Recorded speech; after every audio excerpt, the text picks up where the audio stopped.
Am I going to have a screen? Oh, I've got paper.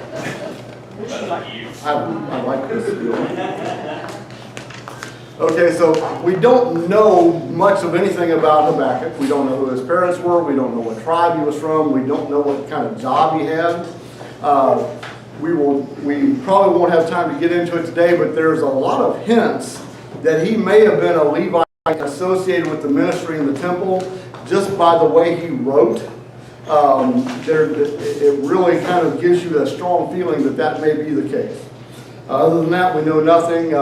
This takes place in history. We're guessing somewhere in the early 600, 605 BC era, before Israel was taken captive, or Judah is taken captive. But the Babylonians are on the rise militarily, and so that's where we are with chapter 1. And so we've got the people in Judah being very corrupt, and the rich are getting richer, the poor are getting poorer. The rich and politically powerful are taking advantage of the poor. And so Habakkuk, a very righteous and humble man, is praying to God and says, you know, you promised us in Deuteronomy that if we follow you, you will bless us. If we don't follow you, you will curse us as a nation. We're not following you as a nation, but you're not doing the cursing that you said you would do, and our people are suffering. What's going on?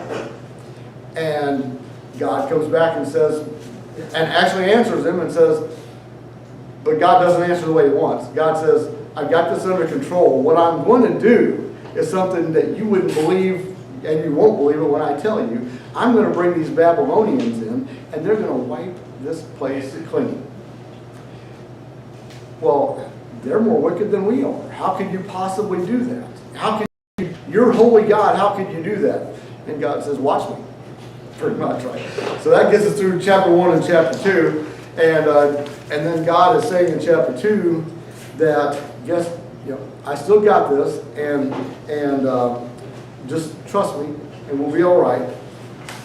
And so Nehemiah starts out, or where did I get Nehemiah? Habakkuk is sitting here, and so he prays a second time to God, and they says, we closed up last week with him saying, I don't understand how holy God can do this, but he said he is, and so I'm just going to go and prepare myself to, because I've offered the second prayer, how can you do this? And now I'm just going to go prepare myself for the answer when he gives it to me. I don't understand how he's going to do this, or why he's going to do this, but he said he is. And now I prayed again, why would you possibly use these wicked people? And now I'm just going to go sit and be quiet and get myself ready to get the message back. And that's where we are. So,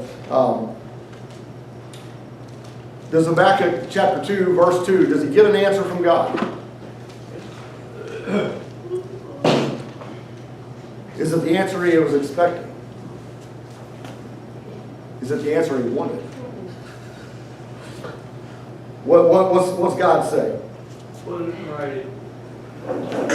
He doesn't answer the question, how could you do this? He just says, I'm getting ready to tell you something, write it down. That always made us happy when we asked our parents a question and they didn't answer it the way we want, right? Or your kids asking you, and you and your knowledge now say, that's not the answer, Dale. For over 20 years, I taught a hazardous waste compliance class on the Air Force Base monthly. Right? Every month, for over 20 years. When I started the class, I said, take all the notes you want, write it down, use it on the test if you want to get somebody else to know. It's amazing. People wouldn't write it down. They'd have to retest what they left. Yep. But writing it down, there's something in that. You remember better if you write it down. When you write it down, you remember. Yeah, they always tell you, the best thing you can do, even if you don't go back over your notes, is write your notes down. So because putting it on paper in front of you helps you remember it. That's absolutely right. And he also says, write it down clearly. Big letters, wide open. Why? Visualize it better. Visualize it better. How about this? He says, so that the person that sees it can do what? They can run. They can look at this And it's so clear of an image, even for the person that didn't write it, that people coming by that can see it can run with it, right? God said, write this down because I want it on paper so when it happens, whenever that is, you can look back and say, he told us that here, right? So he gave us the record of it, and we're going to look back and say, he sure did. And it's written down. You ever joke with somebody says something intelligent, and you say, make sure you write that one down because so-and-so said this on such and such, because we joke about it, right? Make sure you write it down so we've got a record of the fact that they said something. Well, God's saying, make sure it's on paper here, or on stone. You know they don't teach cursive anymore. Yeah. Yeah. Greenbars has a business, and in that business they have a high school kid working there. Right. And he said, what am I going to do if somebody comes in with a written order? I don't know how to read cursive. I can only print it. It's crazy, isn't it? Yeah. That's so you can't read the Constitution. Read it. Read. That's why that was started. All right, so verse 3, chapter 2, verse 3. What do you see in here? For the vision is yet for the appointed time. It hurries toward the goal, and it will not fail. Though it delays, wait for it will certainly come. It will not delay long. Do you see anything in here about the way God works?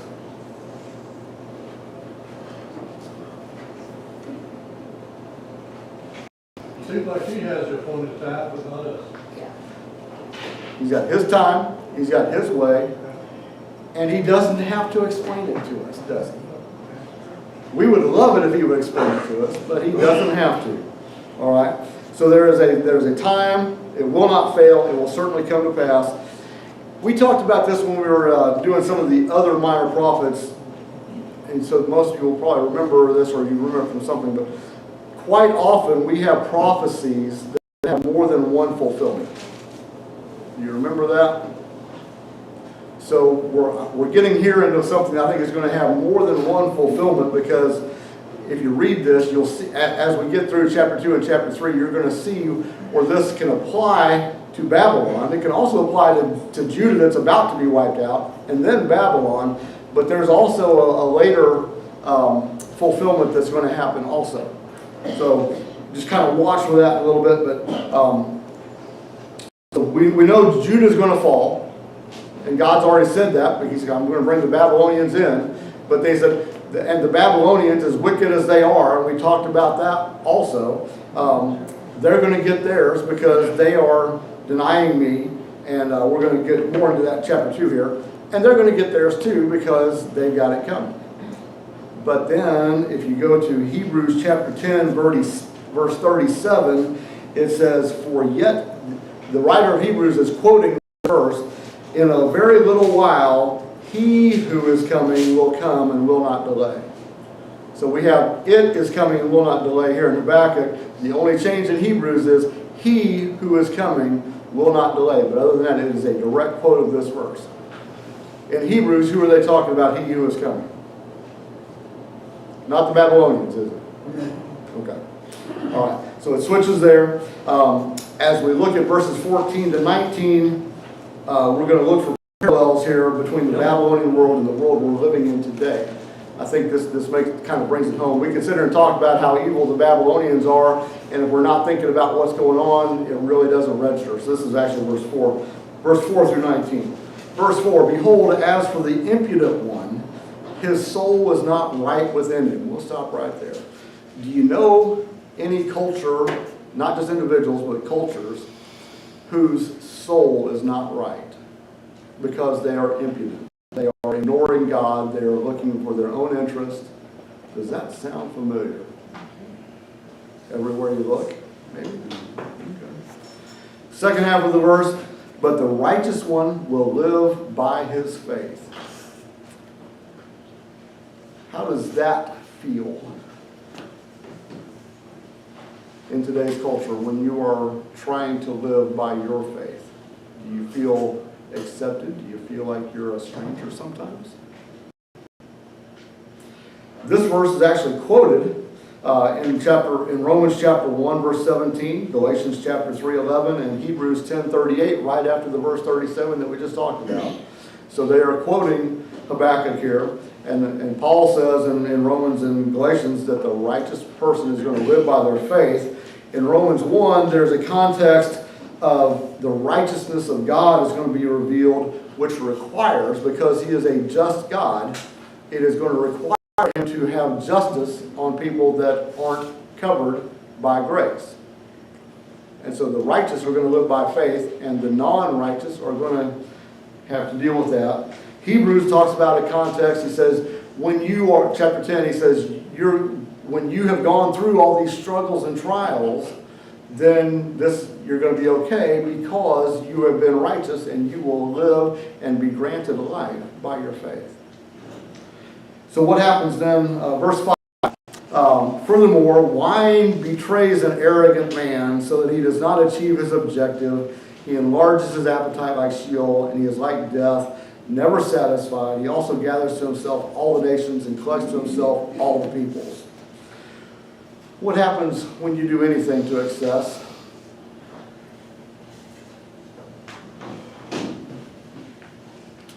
It can be alcohol, it can be drugs, it can be whatever. What? I say it can be food. It can be food. Absolutely, sure can. It's usually not good. Usually excess of anything, I mean, overdoing anything usually doesn't have a good end. Right. So I'm going to guess that they didn't have a lot of cocaine back here, but they had plenty of wine. But they had plenty of wine. And the ancient writers say that the Babylonians were very much heavy drinkers, addicted to wine. Drunkenness was normal for them. So we know that about their culture. In Daniel chapter 5, where we have the handwriting on the wall with Belshazzar, what's going on? A huge party. He's got 1,000 of his noblemen there, and he's showing off.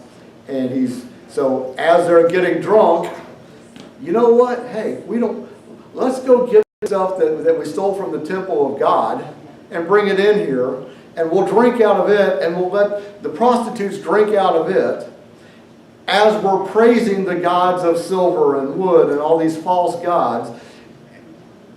It scares you to think about, doesn't it? I don't want to be in that room. That's what's going on. This party is to excess, and they are profaning God's instruments and praising false gods all at the same time. This is bad. All right. So the last part of this says that you don't achieve your objectives, right? If you're so busy being drunk, do you accomplish all your goals? Probably not. Okay. So what do? You go out and you do more of the same thing, because we've always learned that if you don't solve a problem the first time, go out and do the same thing, right? And the second time it'll be better. No, not really, right? That's Einstein's definition of insanity, is doing the same thing over and over and thinking it's going to work. So, all right. So all the nations here in this verse, he gathers nations to himself. Most commentaries say this is their captives. It could also apply to their allies, because we know that their captives did this, but we also know that their allies turned on, this is the Babylonians, their allies turned on. And so as they fall, their allies help them fall and then turn on them and start taunting them. So it could be either, it could be both. And now we have 5 woes in this chapter. And the first one, verses 6 through 8, they're all 3 verses long. They have the exact same pattern of writing. So again, this is somebody who's trained in poetic writing and literature. So we get that hit. But the first one, verses 6 through 8, the first woe is basically for those who have a theft and a lust for control. Who was stealing and who had a lust for control in the account we're getting from Habakkuk? Judah did. Babylon did. So and God says they're both going to get their punishments. Who else has a theft and a lust for control? Do you see that going around anywhere in today's culture? It's there, right? So if it was there and God said it's going to be punished, if it's here, is there a pattern? Not hard to figure, right? Okay. The second woe, verses 9 through 11, is greed and unjust gain. So you're not just stealing, but you're stealing because you're greedy. You're not stealing to eat. You're stealing just because you want more. And you're doing all kinds of crooked things to get it. So unjust gain. James chapter 5, verses 1 through 6 came up. Come now, you rich people, weep and howl for your miseries which are coming upon you. Your riches have rotted. Your garments have become moth-eaten. Your gold and silver have corroded. Their corrosion will serve as a testimony against you and will consume your flesh like fire. It's in the last days that you stored up your treasure. And here we go. Behold, the pay of the laborers who mowed your fields, and which has been withheld by you, unjust gain. You've been stealing. You got them to come out and work, and then you didn't pay them. Cries out against you, and the outcry of those who do the harvesting has reached the ears of the Lord of armies. You have lived for pleasure on the earth and lived luxuriously. You have fattened your hearts in the day of slaughter. You have condemned and put to death the righteous person. I mean, this is going on in Judah, but Babylon's going to do it too. He offers you no resistance. Do you see corrupt regimes, governments, politicians in our own country? Do you see businessmen doing these things? Okay. So the woes apply, right? Third one, violence. Verses 12 to 14. Babylon was built and made rich by their warfare and their conquest. See that in the world in the last few decades? Anywhere? The fourth woe, drunkenness, verses 15 to 17. Drunkenness, lust, and corrupting others. This one's kind of interesting, isn't it? Getting others drunk for the purpose of lust and sexual sins. So it's not bad enough that I'm just overdoing it myself, but I'm corrupting you. So that we can both do this together and make the whole thing a lot worse, right? The violence you have done is going to be done to you. Again, the Babylonians are known for their drunken orgies, their violence, their corrupting of others. You got this feast again in Daniel 5 to see it. A lot of ancient writing talks about it. So not only were they conquering people, but they were corrupting them and making them live in the same kind of immoral condition they were. That doesn't go on today, though, does it? All right. Fifth woe, idolatry. We have a hard time with this one because we all like to think of idols as that false god that they made and they had up there and they're worshiping Dagon and Marduk and all these others, Baal. And we don't see ourselves worshiping idols today, do we? Dennis? We do, absolutely. You want to expound? Well, we put up power, money, and sports become our God. When we put that before God, that becomes our God.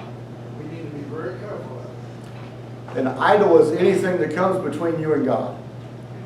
So when you are focused too much on NFL, college football, baseball, work, whatever it is, making money, that's your idol. And you may not be on your knees doing this, bowing down to it, but you are in your heart, aren't you? Dale, were you going to say something? Yeah, we passed a home yesterday that had two pickup trucks on a bridge like that, about a 30-foot hole with a window coverage. And it said jet ski. I told Jackie, I said, I wonder what their priorities are. I wonder what their priorities are. Boat and jet skis, yeah. Things. Big boy clothes. Oh, yeah. He dies with the most toys wins. So yeah, anything that comes between you and God, anything that you put ahead of your time with God, and that doesn't mean you can't have a hobby. You know, we're not talking about that, but when it becomes more important to you and you are focused more on it, then take a look at yourself. You cannot worship to God. To Cannot. love one, despise the others. I think I've heard that somewhere. Somebody smart, I think, said that. But and the thing is, we like to say, well, I'm not worshiping it. Well, you're not bowing down to it with your hands and on your knees, but where are you spending your time? Where are you spending your thoughts? That's the deal, right? Okay. So he goes on to say it's ultimately useless. And then verse 20, we love verse 20, don't we? We sing verse 20. But the Lord, so verse 19, woe to him who says to a piece of wood, awake, there's your idol, to a mute stone, arise. That's your teacher. Behold, it's overlaid. It's got gold and silver poured on it, but there's no breath in it at all. And you need to read verse 19 because verse 20 explains this. So your idols that you made, that you are worshiping and saying they're your teacher, they have no breath in them at all. But the Lord is in his holy temple. And let all the earth be silent before him. And what he's saying here is, God breathes. God knows you. God knows everything that's going on. And when you think about how incredible he is, you should shut up and hit your knees and just be in awe. That's the impolite language, right? Shut up. But when you think about how incredible God is, you should be in awe and silent and just say, I can't do anything but praise you. And that's going to happen. And we talk about what we're going to do in heaven. And sometimes I wonder if we're going to do any of those things in heaven, because when you're in the presence of the holy God, all those things that you said you want to do, they're not. You're going to forget all about them just because you're in the presence of God. All those questions All those questions that we want to ask, they're not going to matter. So be silent. Just acknowledge his accomplishments. Do you see any parallels here between Habakkuk and somebody else in Scripture?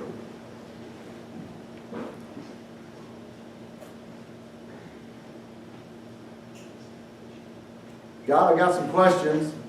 God comes back with an answer that's not the answer I'm expecting. I've got more questions. Job. Job? Okay.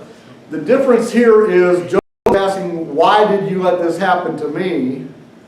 And Habakkuk is saying, why haven't you done this to your people? And then, why are you going to allow these people to do it when they're so wicked? So the question is not the same, but they're still, why are bad things happening over here and why aren't bad things happening over here? Because you said they should, but we're asking questions of God, and God comes back with answers that nobody wants.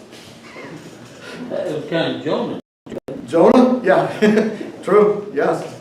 All right. So we get this, right? But there's some definite parallels here. So then what happened to Babylon after this prophecy?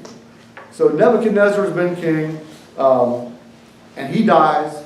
And 7 years after he dies, from what I can pick up, and some of the history here is a little bit, you've got different accounts, so some of the details, there's a little bit of discrepancy, but not much. But we have history, right? About 7 years after Nebuchadnezzar dies, Nabonidus becomes king. I may be butchering the pronunciation, but Nabonidus becomes king of Babylon. This is roughly 555 BC. And in 550 BC, Cyrus unites the Medes and the Persians, and they start building up military. So you've got Babylon, now you've got Cyrus over here with the Medes and Persians, and they're getting stronger, and these guys are getting more wicked and starting to get weaker. And so Cyrus is building an empire, and the Babylonian Empire is starting to decline. Nabonidus has more interest in archaeology, we think, and some other things like that. And so he's not worried about ruling his kingdom very well, and he spends more time away from home than he does at home. He's got one place that he goes, and he's spending a lot of time there.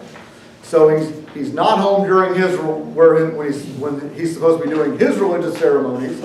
He's neglecting his false god, which is irritating his people. And he's not paying attention to the government.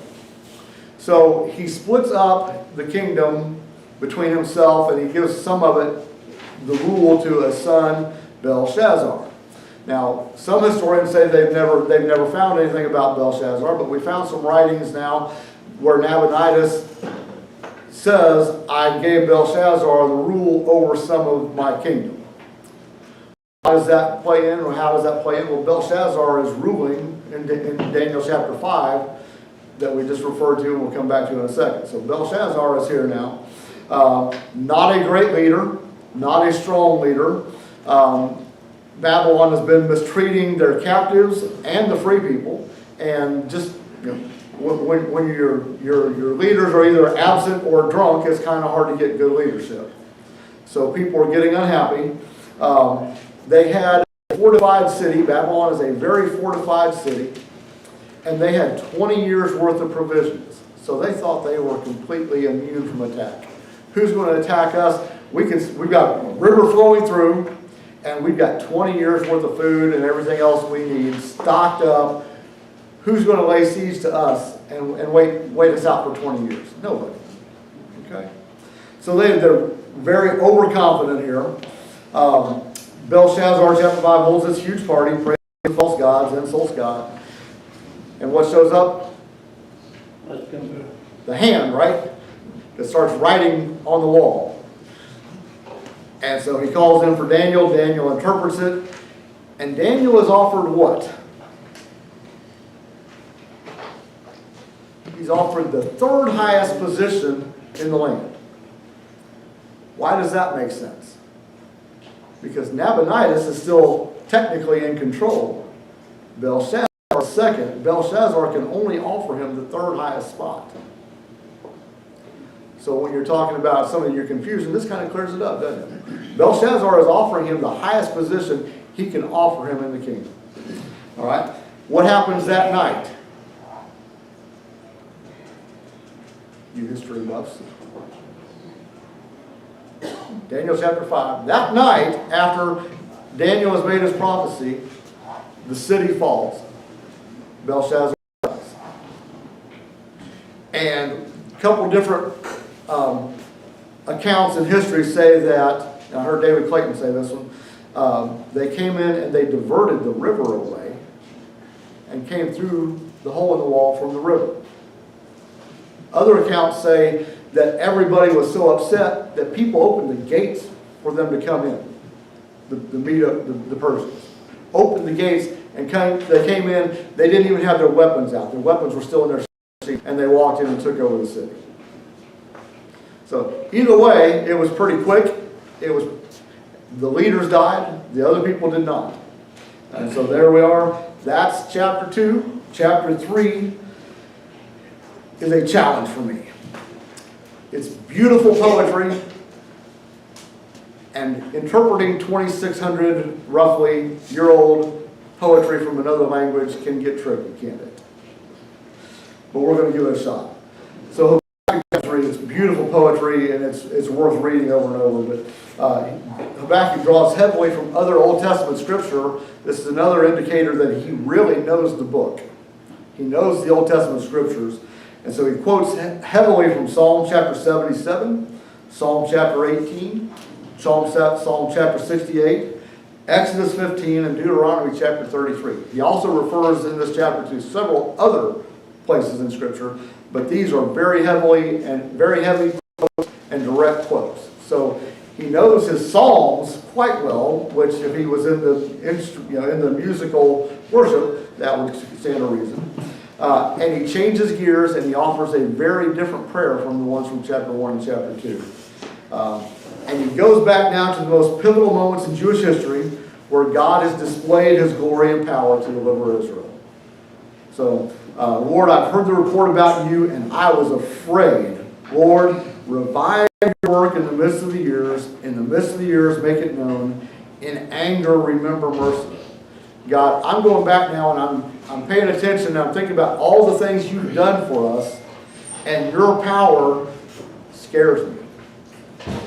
Because I'm thinking about what you did on Mount Sinai when the entire mountain shook and the people said, we don't want God to talk to us anymore.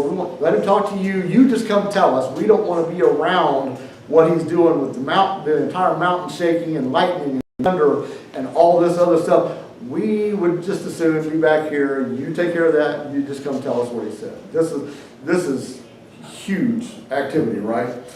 He says, but please restore your work in Israel because we need you.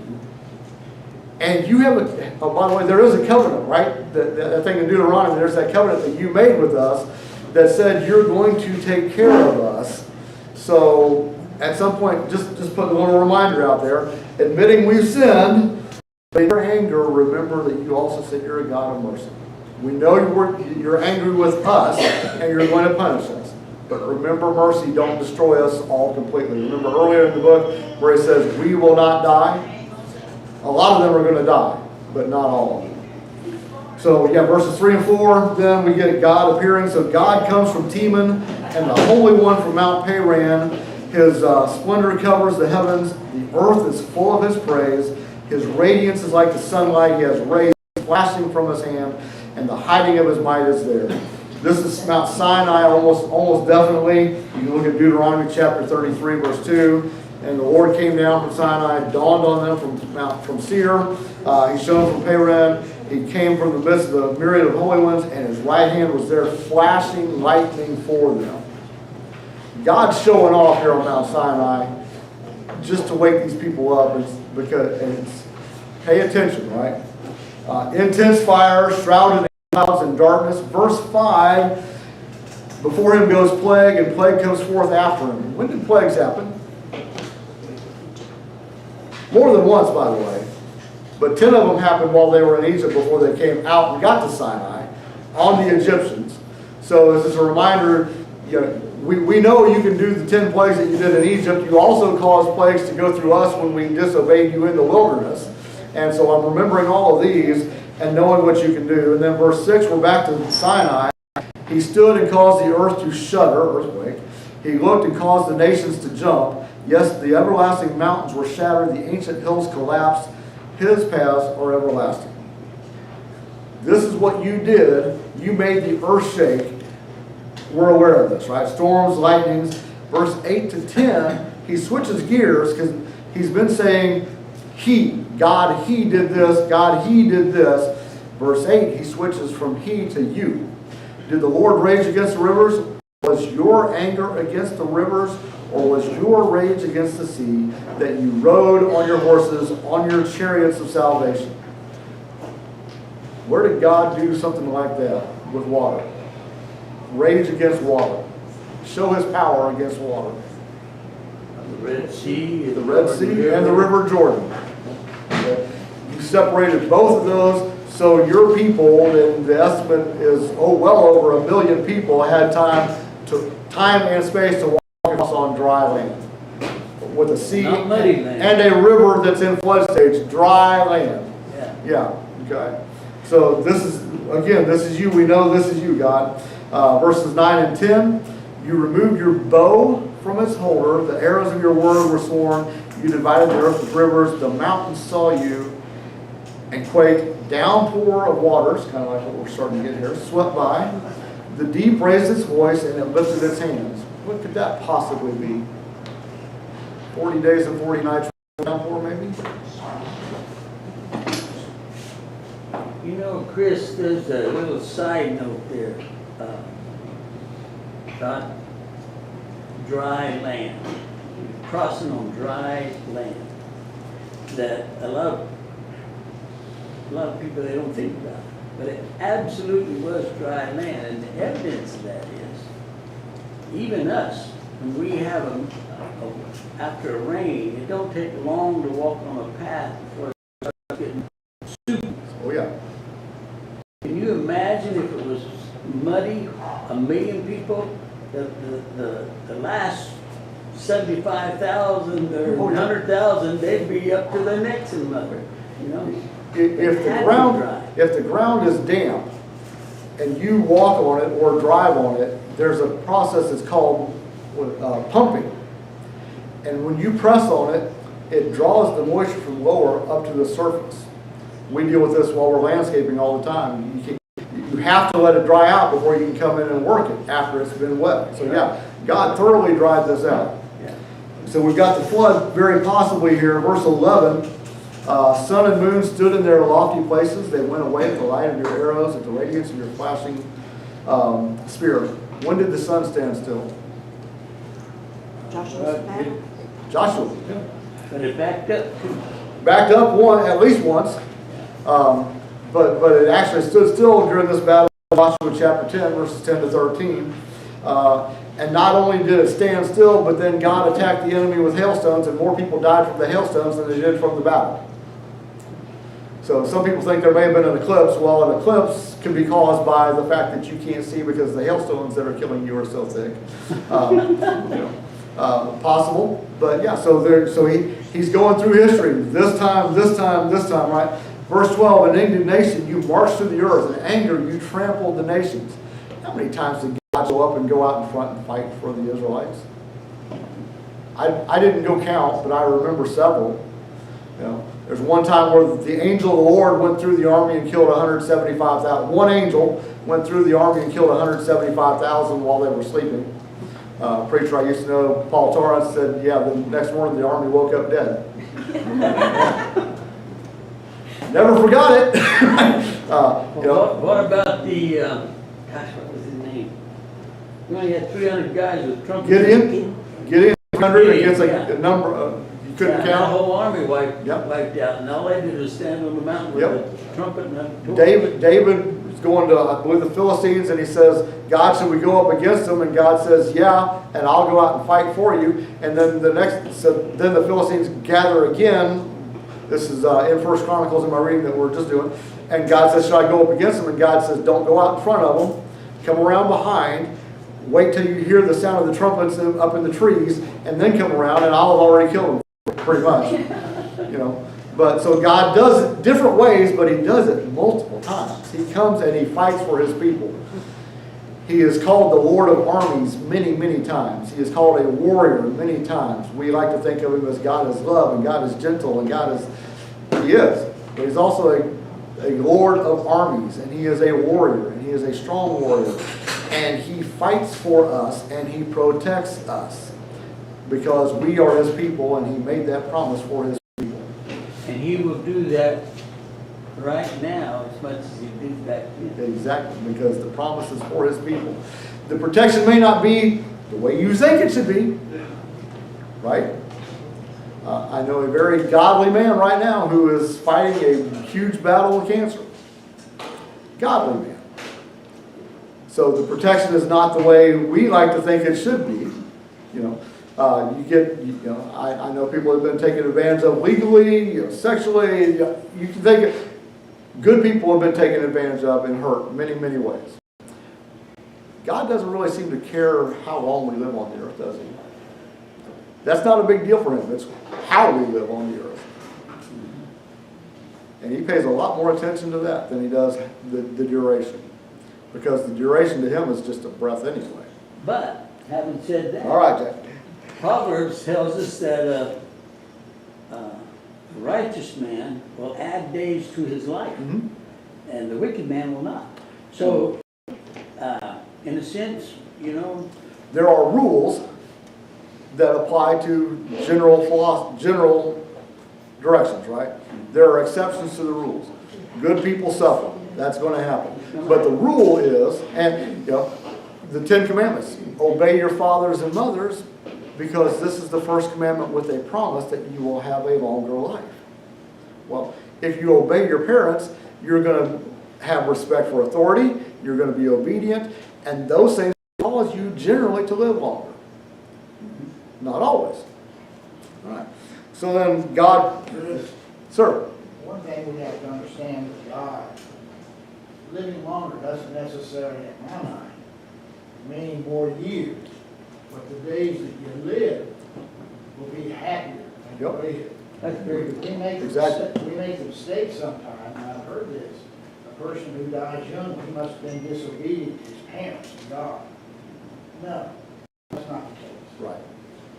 Okay. So how about this? You smashed the head, let's see, you went forth, you smashed the head of the house of evil to uncover him foot to neck, and verse 13, yeah. You went forth for the salvation of your people for the salvation of your anointed.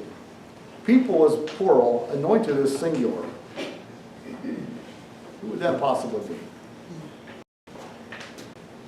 And I read that it could be two. One would be Moses, because Moses acted as a prophet. He acted as a priest. He was the leader of the group. And most of these examples are while Moses was leading the people. So again, dual fulfillment. It could be Moses, but we definitely know there is an anointed one that's coming. Right? So God fought for him too. And we're going to speed up here. Smashed the head of the house of evil. Well, that again, dual meaning, because we know that this is going to happen to the Babylonians. What's going to happen at the final battle? Same thing. Going to be, the evil ones are going to be smashed. All right. Verse 14 is probably Pharaoh's horses and chariots, but Babylon also was betrayed by their own people and their own subjects. Verse 15, you trample on the sea. We're back to the Red Sea here probably. And then verse 16, I heard, and my inner parts trembled. At the sound, my lips quivered. Decay enters my bones, and in my place I tremble, because I must wait quietly for the day of distress. This is a righteous man, a humble man, who knows that really bad things are going to happen to his nation, and don't know if he's allowed to even tell them or not. It doesn't say you can't, but it doesn't say you can. And so we don't know if he was able to, but he knows what's going to happen is so bad, they won't believe it when he tells them, because God said, you're not going to believe it when I tell you. And I have to sit here and wait on this to happen, knowing that it's going to happen. That had to just tear his heart out, right? Verse 17, if the fig tree doesn't blossom, there's no fruit on the vines. If the yield of the olive fails, the fields produce no food. Even if the flock disappears from the field and there are no cattle in the stalls. That is Israel's entire economy. Even if the entire economy fails, everything goes bankrupt and there's nothing here. Even when all that happens, what's going to happen? Yet I will triumph in the Lord. I will rejoice in the God of my salvation. The Lord God is my strength. He has made my feet like deer's feet, and he has me walk on the high places. So Habakkuk has had a pretty big journey here. He's gone from wondering why these other things to saying, God said this, I'll accept it. No matter what happens, he's God, and I am going to triumph in the end. Even though bad things are going to happen here, the triumph is going to happen because God promised it. He made his covenant with us, and God is going to do what he said. To me, this is just beautiful. Anybody thoughts, comments? So reading 2 verse 20 and then reading the last part of this chapter, I think you should do quite often because it reminds you what God does. It's just important for us today to put our faith in God, not in our government. We want our government to do what's right. Our faith, let it be God. Faith in God. That's the only one we can count on. Exactly. Appreciate it, y'all. And Bobby will probably be up next week, and we are moving into Zechariah. 2 chapters of Zechariah.